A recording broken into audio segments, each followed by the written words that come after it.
భోగాలు పెరగాలనుకుంటే ఏం చేయాలట? వాసితేనైవ తైరేన భోగవృద్ధి ప్రజాయతే. సువాసన నూనె ఉంటుందిగా, సంపంగి నూనె మొదలైన నూనెలు.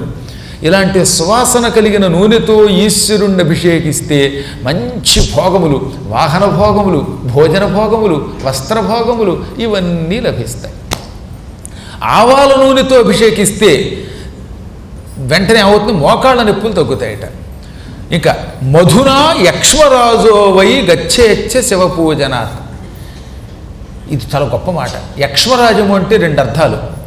క్షయవ్యాధి అని ఒక అర్థం. రాజయక్ష్మము అన్న యక్ష్మరాజం అన్న క్షయరోగం. ఇక వాళ్ళు వాడు దగ్గినట్టు దగ్గుతోట తెగ దగ్గేస్తారు, మహాబాధ, తట్టుకోలేరండి. క్షయరోగం వల్ల వచ్చే బాధ అంతా ఇంత కాదు. క్షయరోగం అని ఒక అర్థం, యక్ష్మరాజము అంటే దీర్ఘవ్యాధులను కూడా అర్థం. కొంతమందికి దీర్ఘ రోగాలు ఉంటాయి, ఇవి తొలగాలి. దానికి ఏం చేయాలి?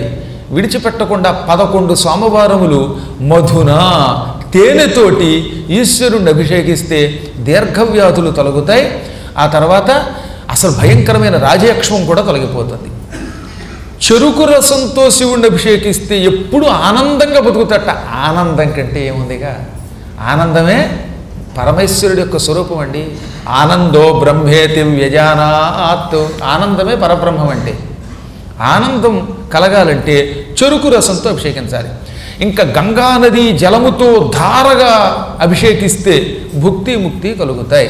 ఎంతెందుకు, ఈశ్వరుణ్ణి ఎలాగైనా పూజించు, మోక్షం పొందుతావు. కానీ పూజించేటప్పుడు పొందవలసినటువంటి ముఖ్యమైన లక్షణం చివరగా చెప్పాడు.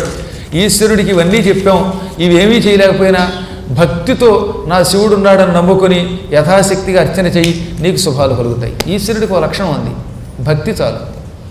భక్తియుక్తమైనటువంటి మనస్సుతో చేసే ఏ పూజ అయినా ఆయనకి ఇష్టమే.